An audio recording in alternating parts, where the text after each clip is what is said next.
Hey there. If you're in the music world, especially on the internet, there's a chance that you've come across something called the lick before. It's been around for about 10 years, I think.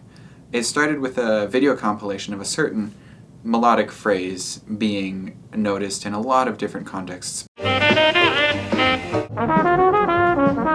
And I was just introducing someone to the lick recently because it's become a sort of inside joke among musicians. And I pulled up that video and I noticed in the comments how there seemed to be this perception that the lick has been a running joke among musicians for many, many years or something because like Stravinsky used it.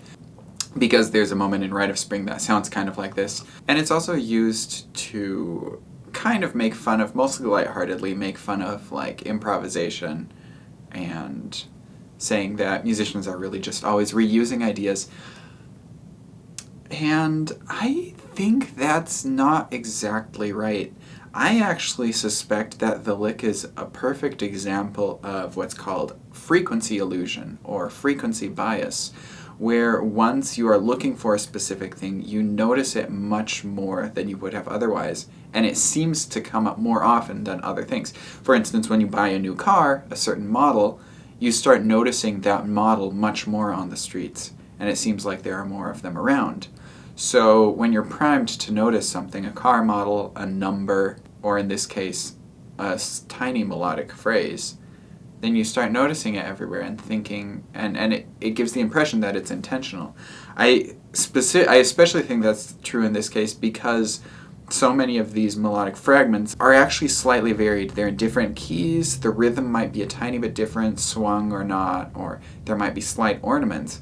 So if those kind of variations still count as the lick, what we're left with as the definition of the lick is a very rudimentary phrase of about 7 notes in a very simple rhythm, and they're on a diatonic scale. The chances of that occurring would be, let's see, diatonic scale, 7 notes, eighth notes, 15, power of 8, tempo, eighth notes per minute. I'll do the math later. What I think is especially amusing about this whole thing is that the lick started out, I think, not existing until it was observed, and now in retrospect it exists, and from that point onward, now when musicians use it, it is sometimes an intentional quote. Adam Neely is. The sort of observation and awareness of the lick came before its intentional use.